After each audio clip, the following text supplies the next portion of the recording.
ആഴങ്ങളിൽ ആഴിയിൻ ആഴങ്ങളിൽ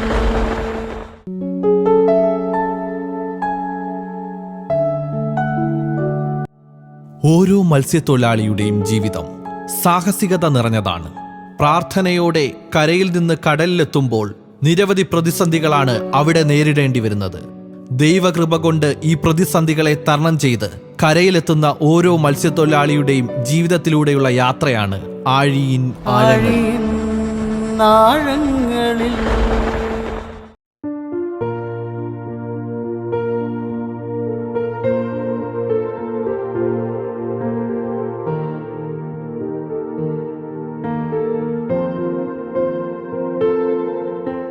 ഇത് ജോൺ ജോർജ്, കൊല്ലം ജില്ലയിലെ ആലപ്പാട് പഞ്ചായത്തിലെ അഴീക്കൽ സ്വദേശിയാണ്.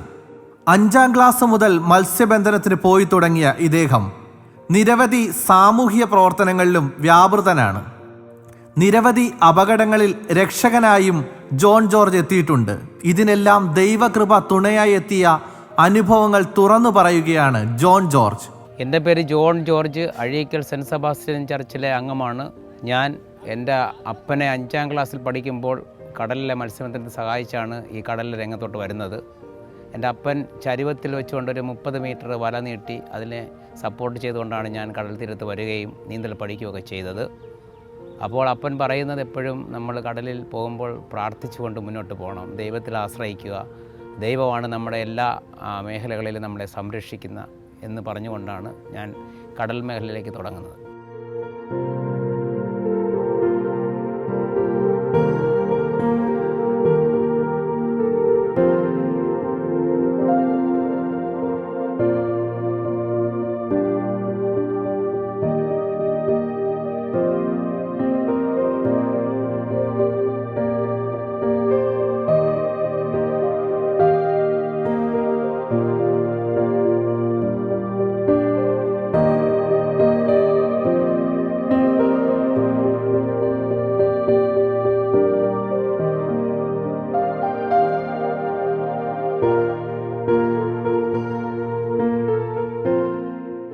ഞാൻ കടലിൽ പോയപ്പോൾ ഒരു അപകടത്തിൻ്റെ മുന്നിൽ നിന്നുള്ളൊരു അനുഭവമാണ് പറയാൻ പോകുന്നത്. 21ാം വയസ്സിൽ എൻ്റെ അപ്പൻ്റെ സുഹൃത്ത് പൊന്നൻ എന്ന് പറയുന്ന ഒരു ചേട്ടനുമായിട്ട് പോയ സമയത്തു ഏകദേശം 12:30 സമയത്ത് അർദ്ധരാത്രി കഴിഞ്ഞ സമയത്തു ഞങ്ങൾ വല കടലിട്ട് വിരിച്ചുകൊണ്ട് സമീപത്തിൻ്റെ കാലാവസ്ഥ നോക്കിയപ്പോൾ പെട്ടെന്ന് ഒരു ചുഴലി രൂപപ്പെടുകയും അത് ഒരു തൂണിൻ്റെ ആകൃതിയിൽ മഞ്ഞിൻ്റെ ഒരു മേഘം പുക പോലെ നിൽക്കുകയും പിന്നീട് ഞങ്ങൾ നോക്കിയപ്പോൾ അത് 2 എണ്ണം ഉണ്ട് വേറൊരു സൈഡിൽ. അതേപോലെ അത് വീണ്ടും ആവർത്തിച്ചുകൊണ്ട് മുന്നോട്ട് പോയപ്പോൾ ഞങ്ങൾ എല്ലാവരും പേടിച്ചു. അപ്പോൾ ഞാൻ കുഞ്ഞായിരുന്നു, അപ്പനും സുഹൃത്തും ഇത് കണ്ടു കഴിഞ്ഞപ്പോഴത്തേക്ക് ഇന്ന് ചുഴലിയാണ് രൂപം കൊള്ളുന്നത്, നമുക്ക് എത്രയും പെട്ടെന്ന് കടലിൽ നിന്ന് തീരത്തോട്ട് പോകണമെന്ന് പറഞ്ഞു. അപ്പം ഞങ്ങൾ അന്ന് കൊണ്ടുപോയ പുതിയ വലയായിരുന്നു. അപ്പോൾ ഞങ്ങൾ മാക്സിമം വല വലിച്ചു കയറ്റുവാൻ ശ്രമിച്ചു.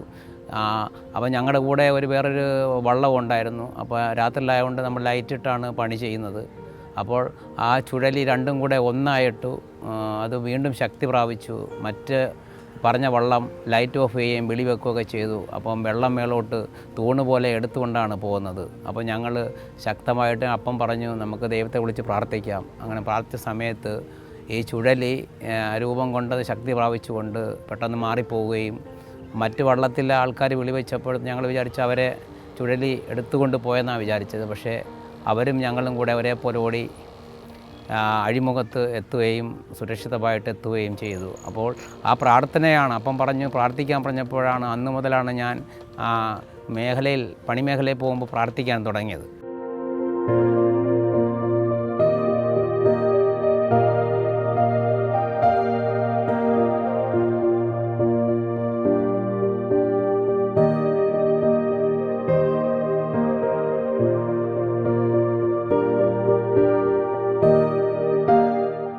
ദൈവം പ്രാർത്ഥിച്ചപ്പോൾ ഇടപെട്ടെന്ന് പറയുമ്പോഴത്തേക്ക് നമ്മൾ പള്ളികളിൽ പോകുമ്പോഴും തൻ്റെ സ്കൂളിലൊക്കെ പഠിപ്പിച്ചപ്പോൾ നമ്മുടെ കൂടെ ആയിരിക്കുന്ന ഒരു ദൈവമാണ് ക്രിസ്ത്യ സമൂഹം വിശ്വസിക്കുന്നത്. അവിടുന്ന് ഭയപ്പെടേണ്ട, ഞാൻ നിൻ്റെ കൂടെ ഉണ്ടായിരിക്കുമെന്നുള്ള ആ വചനം വരികയും നമ്മൾ വള്ളം എൻജിനുള്ള സമയമാണെങ്കിൽ എൻജിൻ ഓടിച്ചുകൊണ്ട് പോകുമ്പോഴും നമ്മുടെ കൂടെ ഇരുന്നു കൊണ്ട് എൻജിനും വള്ളവും നിയന്ത്രിക്കുന്ന ഒരു ദൈവത്തിനെയാണ് ഞാൻ എൻ്റെ മനസ്സിൽ കണ്ടത്. ആ ദൈവാനുഭവത്തിൻ്റെ അടിസ്ഥാനത്തിൽ ഞാൻ വന്ന് എൻ്റെ സുഹൃത്തുക്കളോടൊക്കെ പറയുകയും അവരും കടൽ മേഖലയിൽ പോകുമ്പോൾ പ്രാർത്ഥിച്ച് വളരുവാനും, അങ്ങനെ ഞങ്ങളുടെ സമൂഹം തന്നെ പ്രാർത്ഥനയിലൂടെയാണ് പോകുന്നത്. കടലിലോട്ട് പോകുമ്പോൾ തന്നെ എല്ലാവരും പ്രാർത്ഥിച്ചുകൊണ്ടാണ് മുന്നോട്ട് പോകുന്നത്. അപ്പോൾ അനുഭവം പറഞ്ഞപ്പോൾ അന്ന് മുതൽ എല്ലാ സുഹൃത്തുക്കളും അപകടം വരുമ്പോൾ ദൈവത്തിൽ ആശ്രയിക്കുവാനും അവരവരുടെ വിശ്വാസം അനുസരിച്ച് ദൈവത്തെ വിളിച്ചുകൊണ്ട് കരയ്ക്ക് വരുവാനും അങ്ങനെ തീരം അണയുവാനും അവർക്ക് സാധിച്ചിട്ടുണ്ട്.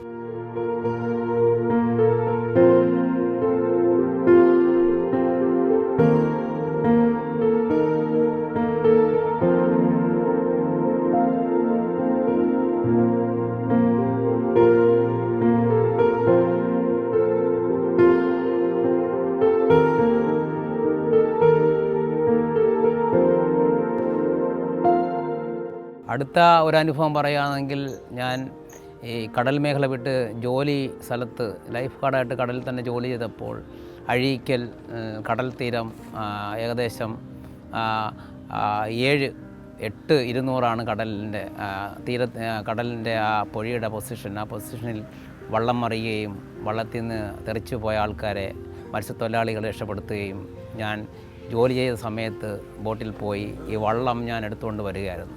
ഏകദേശം നമ്മൾ എണ്ണുകയാണെങ്കിൽ 25 തിരമാലകളുണ്ട്. ആ തിരമാലകളെന്ന് പറയുമ്പോൾ ഏകദേശം 2, 3, 4 മീറ്റർ ഉയരമാണ്. ആ ഉയരമുള്ള സാഹചര്യത്തിൽ കർത്താവിനെ വിളിച്ച് അപേക്ഷിച്ചപ്പോൾ കർത്താവ് കടൽ ശാന്തമാക്കിയതുപോലെ കടൽ ശാന്തമാവുകയും ആ വള്ളത്തിൽ കയറി എഞ്ചിൻ വലിച്ചുകൊണ്ട് ആ വള്ളം സുരക്ഷിതമായിട്ട് ഞാൻ കരയ്ക്കെത്തുവാനും സാധിച്ചു. അത് എൻ്റെ കുട്ടിക്കാലത്തെ ദൈവവിശ്വാസത്തിലെ ഭയപ്പെടേണ്ട കർത്താവ് ശാന്തമാക്കിയ കടലിൻ്റെ ആ ശാന്തമാക്കിയ ബാക്ക്ഗ്രൗണ്ട് എൻ്റെ മനസ്സിൽ ഓർക്കുകയും ഞാൻ പ്രാർത്ഥിക്കുകയും അത് ഞാൻ നേരിൽ കണ്ട ഒരു വ്യക്തിയാണ്. അങ്ങനെ ദൈവാനുഭവത്തിൽ എല്ലാവരും മുന്നോട്ട് പോകുവാനും എല്ലാവരും തൻ്റെ ദൈവത്തെ മനസ്സിലാക്കി മുന്നോട്ട് പോകണമെന്ന് തന്നെയാണ് ഞാൻ പറയുന്നത്. ഒരു വിശ്വാസി എന്ന നിലയിൽ കടലിലേക്ക് പോകുമ്പോൾ കടലിൽ പോകുന്ന ഒരു പ്രസ്ഥാനത്തിലായിരിക്കുന്ന ഏത് മതത്തിൽപ്പെട്ട വ്യക്തികളാണെങ്കിലും ആ വെള്ളം കായലിൽ നിന്ന് കടലിലോട്ട് കയറുമ്പോൾ വെള്ളം തൊട്ട് അവൻ്റെ ദൈവത്തെ ആശ്രയിച്ചു കൊണ്ടാണ് പോകുന്നത്. ആ വിശ്വാസത്തിൻ്റെ അടിസ്ഥാനത്തിൽ നമ്മൾ പലപ്പോഴും കടലിൽ പോയി വലയെറിയുമ്പോൾ വലയിലുണ്ടാകുന്ന മത്സ്യത്തെയാണ് നമ്മൾ ആഗ്രഹിക്കുന്നത്. ആ മത്സ്യത്തിൻ്റെ അടിസ്ഥാനത്തിൽ ആ ദൈവത്തിൽ ആശ്രയിച്ചുകൊണ്ട് കിട്ടുന്ന മത്സ്യം നമ്മൾ ആദ്യം വെള്ളത്തിൽ നിന്നുകൊണ്ട് വള്ളത്തിലോട്ട് എടുക്കുമ്പോൾ അത് നമ്മൾ വിശ്വസിക്കുന്ന ദൈവത്തിൽ ആശ്രയിച്ചുകൊണ്ട് ദൈവത്തെ സ്തുതിച്ചുകൊണ്ടാണ് നമ്മൾ ആദ്യമായിട്ട് മീനെ നമ്മൾ പിടിച്ച് വള്ളത്തിലേക്ക് കയറ്റുന്നത്. അപ്പോൾ നമ്മൾ ഈ വലകൾ എറിയുമ്പോൾ വലയിൽ മീൻ കുരുങ്ങണമെങ്കിൽ കർത്താവ് പറയുന്നുണ്ട്. ഞാൻ പത്രോസിനെ വിളിച്ചപ്പോൾ അവിടെ നിന്ന് പത്രോസ് വലയുടെ ചെറിയ കണികൾ പോലും അടച്ചുകൊണ്ടിരിക്കുന്നതാണ്. ഇപ്പോൾ ഏകദേശം ഇപ്പം നമ്മൾ പറയുവാണെങ്കിൽ ഒരു മത്സ്യത്തൊഴിലാളി മത്സ്യം പിടിക്കാൻ പോകുമ്പോൾ അവനിപ്പോൾ അയിലയെ പിടിക്കുകയാണെങ്കിൽ അയിലയുടെ ഒരു വലയുണ്ട്. ആ വലയിൽ ഒരു വലയെന്ന് പറയുമ്പോൾ ഡൈമണ്ട് പോലാണ് വരുന്നത്. ആ ഡൈമണ്ട് പോലെ വരുന്നതിൽ ഒരു സൈഡ് പോയി കഴിഞ്ഞാൽ ഈ മത്സ്യം വലയിൽ കയറത്തില്ല, അത് ചോർന്നു പോകും. അപ്പോൾ ആ മത്സ്യം ലഭിക്കണമെങ്കിൽ അത് നമ്മൾ പൂർണ്ണമായിട്ടും നല്ല ക്വാളിറ്റിയുള്ള സാധനമാണ് ഉപയോഗിക്കേണ്ടത്. അപ്പോൾ ഈ വലയെറിയുമ്പോൾ വലയിൽ കുരുങ്ങുന്ന മത്സ്യം നമ്മളുടെ കയ്യിൽ കിട്ടുമ്പോഴേ നമ്മൾ ദൈവത്തിൽ ആശ്രയിക്കണം. എന്തെങ്കിലും കീറിപ്പോകുവോ ഉടക്കിപ്പോകുവോ എന്തെങ്കിലും ഉടക്കി തട്ടുകയൊക്കെ ചെയ്യുമ്പോഴും എല്ലാം ദൈവ അനുഭവത്തിലാണ് ഇത് കിട്ടുന്നത്. നമ്മുടെ കൈ കിട്ടിക്കഴിയുമ്പോൾ നമ്മൾ ദൈവത്തിൽ സ്തുതിച്ചുകൊണ്ട് മീൻ കരയ്ക്കെത്തിക്കുമ്പോഴും നമ്മൾ മറ്റുള്ള നിർദ്ധരായവർ അവിടെ ഒരുപാട് പേര് വരും, അവർക്ക് നമ്മൾ നൽകിയിട്ടാണ് പോകുന്നത്. അത് ഏകദേശം നല്ലൊരു അനുഭവമാണ്. പ്രാർത്ഥനയുടെ അനുഭവത്തിലാണ് ഇത് കിട്ടുന്നത്. ഇതെല്ലാം ദൈവവിശ്വാസത്തിലാണ് ഇതെല്ലാം നമ്മൾ ഒരുമിച്ചെടുക്കുന്നത്.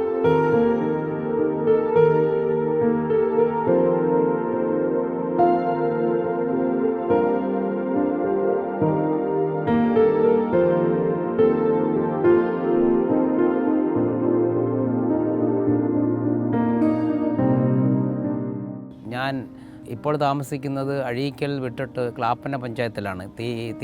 കടൽ തീരമായിട്ട് 1 കിലോമീറ്റർ അകലെയാണ്.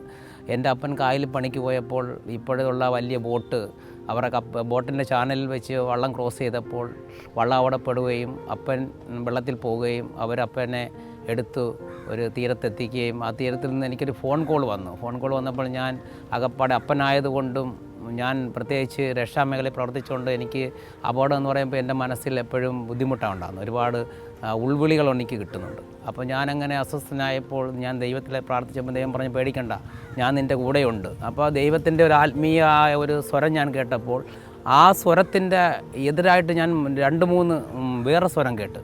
ആ സ്വരം കേട്ടപ്പോൾ ഞാൻ ദൈവത്തോട് ചോദിച്ചു, ഇത് എന്തുവാണെന്ന് ചോദിച്ചാൽ പറഞ്ഞു, അത് 2-3 ആത്മാവ് വേറെ സംസാരിക്കുന്നതായിട്ട് എൻ്റെ ഉള്ളിൽ കേൾക്കുന്നത്. അപ്പോൾ ഞാൻ അതിനെക്കുറിച്ച് പെട്ടെന്ന് പ്രാർത്ഥിച്ചപ്പം എനിക്ക് മനസ്സിലായത്, ഞാൻ രക്ഷാപ്രവർത്തനം ചെയ്ത മേഖലയിൽ ഏകദേശം ഒരു 90% നമുക്കൊരു മനുഷ്യൻ അവിടെ പെട്ടാൽ അത് ബോഡിയായിട്ടാണ് കിട്ടുന്നത്. അപ്പോൾ ആത്മാവ് എന്നോട് ദൈവികമായിട്ട് സംസാരിച്ചു. നീ ജോലി ചെയ്തപ്പോൾ വളരെ ദൈവീയത്തിൽ ആശ്രയിച്ചു, സത്യസന്ധമായിട്ടാണ് ജോലി ചെയ്തത്. അതുകൊണ്ട് നിൻ്റെ അപ്പനൊന്നും സംഭവിക്കത്തില്ല. ഞങ്ങളുടെ വിഷമങ്ങളുടെ, ഞങ്ങളുടെ ബന്ധുക്കളുടെ, ഞങ്ങളുടെ സുഹൃത്തുക്കളുടെയൊക്കെ വിഷമത്തിൻ്റെ ആഴങ്ങൾ മാറ്റിമറിക്കാൻ നിനക്ക് പറ്റിയിട്ടുണ്ട്. അതുകൊണ്ട് ഞങ്ങൾ നിൻ്റെ കൂടെ ഉണ്ട് എന്ന് ആത്മാവ്, ദൈവീയമായ ആത്മാവും മരിച്ച ആത്മാവും ആ സെക്കൻഡിൽ സംസാരിച്ചു കൊണ്ട് ഞാൻ വന്നപ്പോൾ എൻ്റെ അപ്പൻ ഇങ്ങനെ അപകടത്തിൽപ്പെട്ടൊരു വീടിൻ്റെ തിണ്ണയിൽ കസേര കിടക്കുകയാണ്. അപ്പോൾ എനിക്ക് മനസ്സിലായി, അപ്പനെ കണ്ടപ്പോൾ എനിക്ക് മനസ്സിലായി അപ്പന് വലിയ കുഴപ്പങ്ങളൊന്നുമില്ലെന്ന് പേടിച്ചതേ ഉള്ളൂ. അങ്ങനെ ഞാൻ അപ്പനെ ആശുപത്രിയിൽ കൊണ്ടുവന്നു, ഓച്ചിറ പരബ്രഹ്മ ആശുപത്രി കൊണ്ടുവന്നപ്പോൾ പറഞ്ഞു, പേടിക്കണ്ട, ജോണ് ദൈവാധീനമുള്ള വ്യക്തിയാണ്, അപ്പന് മറ്റ് കുഴപ്പങ്ങളൊന്നുമില്ല. അപ്പോൾ ദൈവം ഇടപെടുന്നു, ആത്മാവിൽ നമ്മുടെ മനസ്സിലൊരു പ്രേരണ നൽകുന്നു.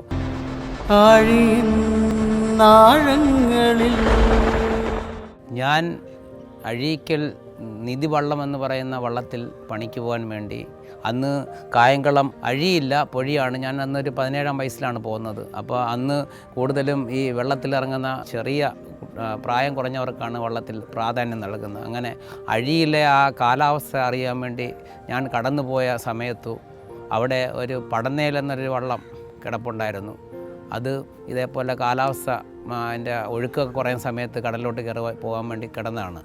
ഞങ്ങൾ അത് വന്ന് ഇവിടെ വള്ളത്തിൽ അറിയിക്കുകയും അതിൻ്റെ അടിസ്ഥാനത്തിൽ വള്ളം ഓടി പോകുന്ന സമയത്ത് ഈ നമ്മൾ മുമ്പ് കണ്ട ഈ പടന്നേൽ വള്ളം അവിടെ അഴിമുഖത്ത് മറിഞ്ഞു കിടക്കുകയും അങ്ങനെ വള്ളവും ആളും വെള്ളത്തിൽ പോയി കിടന്ന സമയത്ത് ഞാൻ പോകുന്ന നിധി വള്ളത്തിലെ സുരേന്ദ്രൻ എന്ന് പറഞ്ഞ വ്യക്തിയാണ് എൻ്റെ സ്ട്രാങ്ക്. അപ്പോൾ ആ വ്യക്തി എഞ്ചിൻ ഓട്ടക്കാരനോട് പറഞ്ഞു, എഞ്ചിൻ ഓട്ടക്കാരനെന്ന് പറയുമ്പോഴത്തേക്ക് നല്ല എക്സ്പീരിയൻസ് ഉള്ള ആളാണ്, അയാളുടെ പേര് ദുഷ്യന്തൻ എന്നാണ്, അയാൾ അഴീക്കൽക്കാരനാണ്.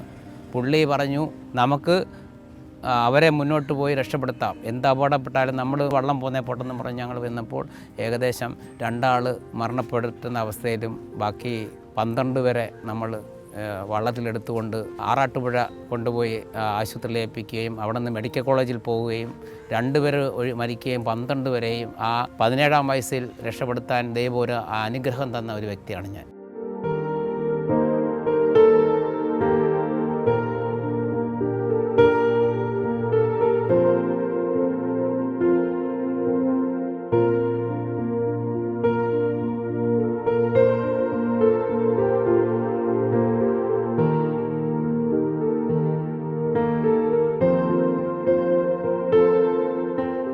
ഞങ്ങൾ അഴീക്കൽ തീരത്തു നിന്ന് പോകുന്ന മത്സ്യത്തൊഴിലാളി വള്ളം കെട്ടുന്ന കടവിൽ വന്നു. വള്ളം വിടുന്നതിന് മുമ്പ് നമ്മുടെ വിശ്വാസം അനുസരിച്ച് പ്രാർത്ഥനയിൽ മുഴുകി മുന്നോട്ട് പോവുകയാണ്. ഏകദേശം അഴി കയറി കഴിയുമ്പോൾ വള്ളം ഒതുക്കി ഒരു സൈഡിലിട്ട് എല്ലാവരും കൂടെ പ്രാർത്ഥിച്ചുകൊണ്ട് പോവുകയും, ഈ മീൻപിടുത്തം മുന്നോട്ട് പോകുന്ന സമയങ്ങളിൽ മുന്നേ വള്ളങ്ങൾ പോകുന്നതനുസരിച്ചായിരിക്കും പുറകെ പോകുന്ന വള്ളങ്ങൾ പോകുന്നത്. അപ്പോൾ വള്ളങ്ങൾ വലയെറിയുമ്പോൾ തന്നെ, വള്ളത്തിൽ വലയെറിയുമ്പോൾ 2 വ്യക്തികൾ വെള്ളത്തിൽ ചാടിയാണ് ഈ വലയിടുന്നത്. വലയെറിയുമ്പോൾ വലയിൽ ഒരുപാട് മത്സ്യം കയറുമ്പോൾ നമ്മൾ ആദ്യമൊക്കെ നമ്മുടെ ആ മനുഷ്യ പവറിൽ കിടന്നുകൊണ്ട് വെള്ളം വെക്കുകയും വല വലിക്കുകയൊക്കെ ചെയ്യും. അങ്ങനെ ലാസ്റ്റ് മീൻ അമിതമാകുമ്പോഴത്തേക്ക് നമ്മൾ 10-40 പേര് നിന്നുകൊണ്ട് വലിച്ചാലും ഒന്നും മുകളോട്ട് വരാതിരിക്കുമ്പോൾ അങ്ങനെ കുഴയുമ്പോൾ ഞങ്ങൾ ഒരു ഏലയുണ്ട്, ഇത് കയറുവാൻ വേണ്ടി ഒരു ഏല ഇടുന്നുണ്ട്. നമ്മളെല്ലാം പൂമരം കൊണ്ട് പാങ്കായം കെട്ടി എന്നുള്ള രീതിയിലുള്ള ഒരു ഏലയുണ്ട്. അതിലും രക്ഷയില്ലാതെ വരുമ്പോൾ പിന്നെ അവസാനം ദൈവത്തിൽ ആശ്രയിച്ച്, ദൈവമേ ഇതൊന്ന് വലിച്ചേറ്റി തരണമേ, ദൈവമേ ഇതൊന്ന് കിട്ടണേ. അപ്പോൾ ഒരേ മതത്തിൽപ്പെട്ട ഒരു ദൈവത്തിൽ ആശ്രയിച്ചു കൊണ്ട് ആണ് അവസാനം, ദൈവമല്ലാതെ ഒരു രക്ഷയുമില്ല. അങ്ങനെ ആ ഒരു അവസാന ഘട്ടത്തിൽ നമ്മൾ ദൈവത്തിൽ ആശ്രയിക്കുമ്പോൾ അത് ദൈവിക അനുഭവത്തിൽ നമ്മൾ ഇത്രയും 40 പേര് ഉള്ള ആൾ പോലും നമ്മുടെ ബുദ്ധി കൊണ്ടും ശക്തി കൊണ്ടും നേടാത്തത് നിഷ്പ്രയാസമായിട്ട് നമുക്ക് മീനുകൾ യഥേഷ്ടം കരയ്ക്ക് കൊണ്ടുവരാൻ പറ്റുമ്പോൾ, അപ്പോൾ അടുത്ത മെയിനാൾ പറയും, കണ്ടോ ദൈവം നമ്മളെ സഹായിച്ചു. അപ്പോൾ നമ്മൾ ആദ്യം എത്ര ദൈവവിശ്വാസിയാണെങ്കിലും നമ്മൾ മാനുഷ്യമായിട്ട് ചിന്തിച്ചുകൊണ്ടായിരിക്കും ആദ്യം പ്രവർത്തിക്കുന്ന. അവസാന ഘട്ടത്തിൽ നമ്മൾ ദൈവത്തിൽ ആശ്രയിക്കുന്ന ഒരു സ്റ്റേജിലെത്തുന്നു. എനിക്ക് പറയാനുള്ളത്, നിങ്ങൾ ഒരു ആഴമായ വിശ്വാസം ഉണ്ടെങ്കിൽ മാത്രമേ ദൈവത്തിൽ നിലനിർത്താൻ പറ്റത്തുള്ളൂ, ദൈവ സന്നിധിയിൽ നിലനിർത്താൻ പറ്റുള്ളൂ. അപ്പോൾ നമ്മളൊരു ക്രിസ്ത്യാനിയായ ലെവലിലാണെങ്കിൽ നമ്മൾ ഒരു ആഴമാണ്. ഇപ്പം നമ്മളിപ്പോൾ മഴക്കാലമൊക്കെയാണ്, പെട്ടെന്ന് ഇപ്പം നമ്മൾ പോകുമ്പോൾ പറയുന്ന ആൽമരം വീണ് അല്ലെങ്കിൽ മാവ് മറിഞ്ഞ് വീണ്, മറിച്ച് ഈ മാവിന് ഒരു സെൻട്രലിലൊരു വേരുണ്ടെങ്കിൽ അതൊരിക്കലും വീഴത്തില്ല. അപ്പോൾ അതേപോലെ ക്രിസ്ത്യ സമൂഹമായ വിശ്വാസികളോട് ഒരു ആഴമായ ഒരു വിശ്വാസം ഉണ്ടാകണം. അപ്പോൾ ഇപ്പോൾ ഞങ്ങൾ താഴ്ന്ന ക്രിസ്ത്യ ക്ലാസ്സിലൊക്കെ പഠിക്കുമ്പോൾ ഇങ്ങനെ പറയുന്നുണ്ട്, നീ നിൻ്റെ സൃഷ്ടാവായ ദൈവത്തെ നിൻ്റെ യൗവന കാലഘട്ടത്തിൽ തിരിച്ചറിയുക, അപ്പോൾ നീ യുദ്ധവീരൻ്റെ കയ്യിലെ അസ്ത്രം പോലെയാണെന്ന് പറയുന്നു. അപ്പോൾ നമ്മളിപ്പോൾ കഴിവുള്ള ഒരു വ്യക്തി നമ്മളൊരു കാര്യം ചെയ്തു കഴിഞ്ഞാൽ അത് ലക്ഷ്യസ്ഥാനത്ത് എത്തുമെന്നാണ് എൻ്റെ അർത്ഥം. അപ്പോൾ അതുകൊണ്ട് നമ്മൾ മത്സ്യബന്ധന മേഖലയിൽ പോകുമ്പോൾ എപ്പോഴും ദൈവത്തിൽ ആശ്രയിച്ചുകൊണ്ട് ദൈവാനുഭവത്തിൽ ആണ്. ഇപ്പോൾ പലപ്പോഴും വള്ളങ്ങൾ പോകുമ്പോഴും അല്ലെങ്കിൽ ബോട്ടുകൾ പോകുമ്പോൾ എൻജിൻ നിന്നു പോകും. അപ്പോൾ പല സന്ദർഭത്തിലും നമ്മൾ കടന്ന് വിഷമിച്ച് പ്രാർത്ഥിച്ച് അപ്പം നമ്മളെ കൊണ്ടുള്ള കഴിവുകൾ കൊണ്ടൊക്കെ ആശ്രയിക്കാതിരിക്കുമ്പോൾ ലാസ്റ്റ് നമ്മൾ പ്രാർത്ഥനയിലൂടെ ഈ എൻജിനൊക്കെ സ്റ്റാർട്ടായി കരയ്ക്ക് വരുന്ന അനുഭവങ്ങൾ ഒരുപാടായിട്ടുണ്ട്. ഈ മത്സ്യത്തൊഴിലാളികളെ എപ്പോഴും അവസാന ഘട്ടത്തിൽ തുണയ്ക്കുന്നത് ദൈവീയ ശക്തി തന്നെയാണ്. നമ്മൾ ദൈവീയമായ ഒരു ബന്ധത്തിൽ മുന്നോട്ട് പോയാലേ ഈ കടലിലെ വെള്ളത്തിലെ കാര്യമുള്ളൂ. നമുക്ക് ഇപ്പോൾ തീയാണെങ്കിൽ തീയിൽ നമുക്ക് ഓടി രക്ഷപ്പെടാം, പക്ഷെ വെള്ളത്തിൽ പോയി കഴിഞ്ഞാൽ ഒരൊന്നും ചെയ്യാൻ പറ്റത്തില്ല. അപ്പോൾ അവിടെ കഴിയുന്നതും ദൈവത്തിൽ ആശ്രയിച്ചു കഴിഞ്ഞാൽ അത്ഭുതപരമായിട്ട് ദൈവം നമ്മളെ കരയ്ക്കെത്തുന്ന ഒരു അനുഭവമാണ് എപ്പോഴും കടൽ മേഖലയിൽ സംഭവിക്കുന്നത്.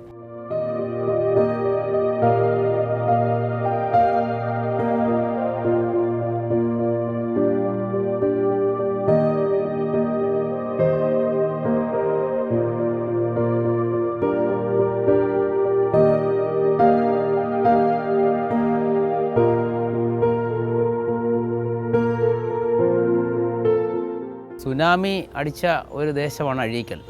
ഈ സുനാമി അടിക്കുന്നതിന് മുമ്പ് തന്നെ എനിക്ക് എൻ്റെ കൂടെ പഠിച്ചവർക്കൊക്കെ സുനാമിയെക്കുറിച്ച് നല്ലപോലെ അറിവുണ്ടായിരുന്നു. ഞങ്ങൾ 7ാം ക്ലാസ്സിൽ പഠിക്കുന്ന സമയത്ത് ഒരു പാരഗ്രാഫ് ഉണ്ടായിരുന്നു സുനാമിയെക്കുറിച്ച്. കടലിനടിയിൽ ഭൂചലനമുണ്ടായാൽ കടൽ തിരമാലകൾ ഉയരുകയും അത് തീരങ്ങളിലേക്ക് കയറുകയും ചെയ്യുന്ന ഒരു സമയമാണെന്ന്. അങ്ങനെ സുനാമി ഉണ്ടായ സമയത്ത് ഞാൻ ഈ നാട്ടിലില്ലെങ്കിലും എനിക്ക് ദൈവികമായുള്ള ഒരു വിളി കിട്ടി. ഞാൻ എത്രയും പെട്ടെന്ന് ഈ നാട്ടിലെത്തുകയും സുനാമി സമയങ്ങളിൽ എനിക്ക് അതിനെക്കുറിച്ച് കുറച്ച് ബോധ്യമുള്ളതുകൊണ്ട് വീടിനകത്ത് ആരും ഇരിക്കരുതെന്ന് പറയുകയും അങ്ങനെ എൻ്റെ ബന്ധുക്കളായ എഴുത്തുകാരെല്ലാം വീടിന് വെളിയിലിരിക്കുകയും ചെയ്തു. ആ സുനാമി സമയത്ത് കടൽ ശക്തമായിട്ട് നല്ല ഒഴുക്കിൽ കരയ്ക്ക് തീരത്തോട്ട് അടിയുകയും തീരത്തോട്ട് കയറുകയും ചെയ്തു. അങ്ങനെ ഒരുപാട് ആളുകൾ മരിക്കുകയും ചെയ്തു.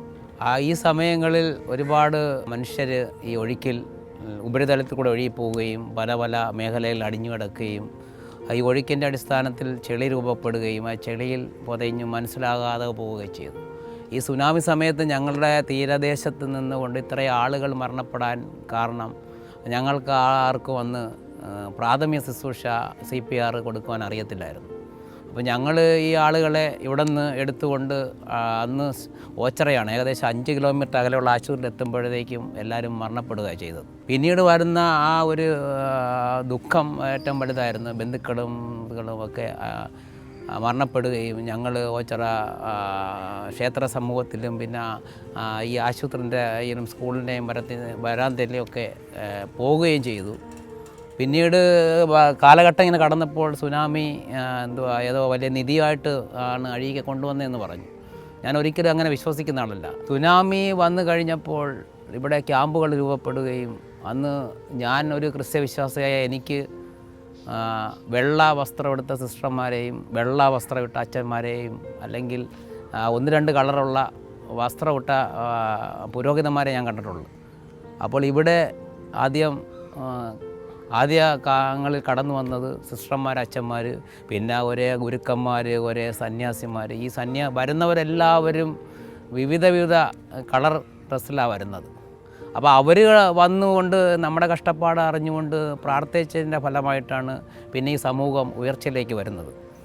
അന്നെന്ന് പറയുമ്പോഴത്തേക്ക് കുറേ കുടുംബങ്ങൾ മാത്രമുള്ളായിരുന്നു ഈ വാർപ്പ് പുര.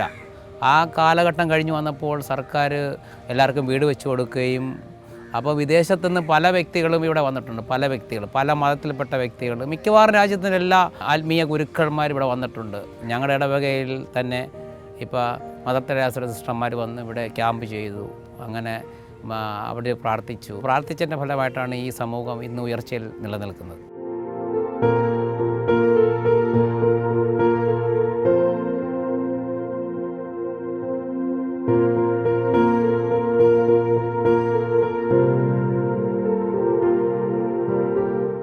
ദൈവം ആദ്യയിൽ തന്നെ നിനക്കൊരു ഇണയെ നൽകിയെന്ന് പറഞ്ഞതുപോലെ എൻ്റെ വൈഫിൻ്റെ പേര് റീന എന്നാണ്. ആ റീനയെ തന്നെ പോയി കാണുകയും വിവാഹം ചെയ്യുകയും ചെയ്തു. അങ്ങനെ എനിക്കിപ്പോൾ 2 മക്കളുണ്ട്. മൂത്തത് മോനാണ്, ജെറിനാണ്. രണ്ടാമത്തത് മോളാണ്, റിയയാണ്. അപ്പോൾ എന്നെപ്പോലെ തന്നെ എൻ്റെ മോൻ +2 പഠിക്കുന്നെങ്കിലും എൻ്റെ കൂടെ മത്സ്യബന്ധനത്തിന് ഇപ്പോഴും വരും. അതേപോലെ തന്നെ എല്ലാ മേഖലയിലും അവനും പ്രവർത്തിക്കുന്നതാണ്. പ്രാർത്ഥന എന്ന് പറയുമ്പോൾ കുടുംബ പ്രാർത്ഥന ഉണ്ട്. കുടുംബ പ്രാർത്ഥന എന്ന് പറയുമ്പോൾ ആദിമ കാലഘട്ടത്തിൽ കുടുംബ പ്രാർത്ഥന ഉള്ളതുപോലെ ഇന്ന് സമൂഹത്തിലില്ല. എന്നാലും എല്ലാവരും കുടുംബ പ്രാർത്ഥന മുടക്കാതെ ചെയ്യുന്നുണ്ട്. ഇപ്പോഴത്തെ സമൂഹത്തിലെ വരും തലമുറ പ്രാർത്ഥനയിൽ വളരെ പിന്നോട്ട് നിൽക്കുന്ന ഒരു കാലഘട്ടമാണ്.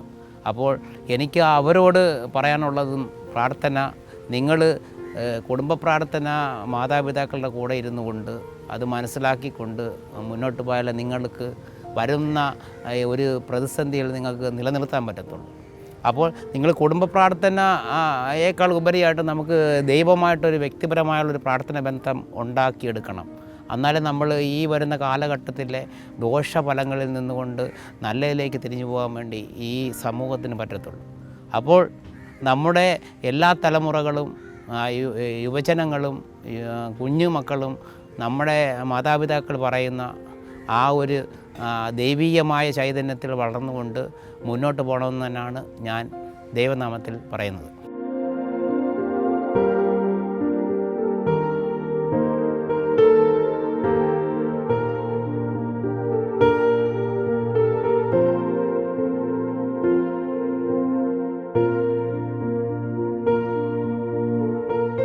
മത്സ്യത്തൊഴിലാളി എന്ന രീതിയിൽ എനിക്ക് സ്വന്തമായിട്ട് ഞാനും എൻ്റെ അപ്പനും പണിക്ക് പോകുന്ന സമയങ്ങളിൽ എല്ലാ ഞായറാഴ്ചയും ഞങ്ങൾ മുടക്കെടുത്തുകൊണ്ട് പള്ളിയിലെ എല്ലാ കാര്യങ്ങളിലും പങ്കെടുക്കുകയും അതിലുള്ള പള്ളി പിരിഞ്ഞുള്ള യുവജന സംഘടനകളിലും എല്ലാം പ്രവർത്തിക്കുന്നതാണ്. ഇപ്പോൾ ഞാൻ പോകുന്നത് ഞങ്ങളുടെ ദേശത്ത് കൂടുതൽ ഹിന്ദു സമൂഹമാണ് ഉള്ളത്. അപ്പോൾ ആ സമൂഹങ്ങൾക്കാണ് കടലിൽ പോകുന്ന വലിയ വലിയ വള്ളങ്ങളുള്ളത്. അപ്പോൾ ആ സമൂഹത്തിൻ്റെ മുന്നിൽ പോകുമ്പോൾ അവർക്ക് ഏകാദശി മാസത്തിൽ 2 എണ്ണം വരുന്നതാണ്. 15-ാം ദിവസത്തിൽ നമ്മുടെ ചന്ദ്രനെ അടിസ്ഥാനമാക്കിയുള്ള ഒരിതാണ്. അപ്പോൾ അതുകൊണ്ട് ആ മുടക്കിനാണ് പോകുന്നത്. അപ്പോൾ ഞാൻ ഇപ്പോൾ പോകുന്നതെന്ന് പറയുമ്പോൾ എനിക്ക് ആ ഏകാദശി ദിവസം ഞായറാഴ്ചകൾ വരുമ്പോഴാണ് പോകുന്നത്. എനിക്ക് വള്ളങ്ങൾ ഓടിക്കുവാൻ ഞാനേ ഉള്ളൂ. അപ്പോൾ എൻ്റെ കൂടെ വരുന്നത് ക്രിസ്ത്യൻസാണ്. അപ്പോൾ ഞാൻ എൻ്റെ അളിയനാകുമ്പോഴത്തെ എല്ലാ ഞായറാഴ്ചയിലും പള്ളിയിൽ പോകും. അപ്പോൾ എനിക്ക് ഞായറാഴ്ചകളിൽ ഇപ്പം പള്ളിയിൽ പോകാൻ പറ്റുന്നില്ല. എങ്കിലും ഞാൻ ആ സമയങ്ങളിൽ ഈ കുർബാന സമയത്ത് ഞാൻ ദൈവത്തിൽ ആശ്രയിക്കുന്നുള്ളൂ. എല്ലാവരും പറയുന്നത് ജോൺ എന്താ ഇപ്പോൾ ഈ ഒറ്റയ്ക്കിരുന്ന് സംസാരിക്കുന്നതെന്ന് ചോദിക്കും. പള്ളി ഈ വള്ളത്തിൽ പോകുമ്പോൾ ഇവൻ ഒറ്റയ്ക്ക് സംസാരിക്കുന്നു, അല്ല നടക്കുമ്പോൾ സംസാരിക്കുന്നു, അല്ല കിടക്കുമ്പോൾ സംസാരിക്കുന്നു. അത് നമ്മൾ അന്നേരം ദൈവമായിട്ട് വ്യക്തിപരമായി നമ്മൾ പ്രാർത്ഥിക്കുന്നതാണ്. അപ്പോൾ അവരോട് ഞാൻ പറയും, ഞാൻ ദൈവത്തിൽ ആശ്രയിക്കുവാണ്. അതാണ് ഇപ്പോൾ ഒരു മത്സ്യത്തൊഴിലാളി എന്ന രീതിയിൽ എൻ്റെ പ്രാർത്ഥനയുടെ ആയ ഒരു ബലം.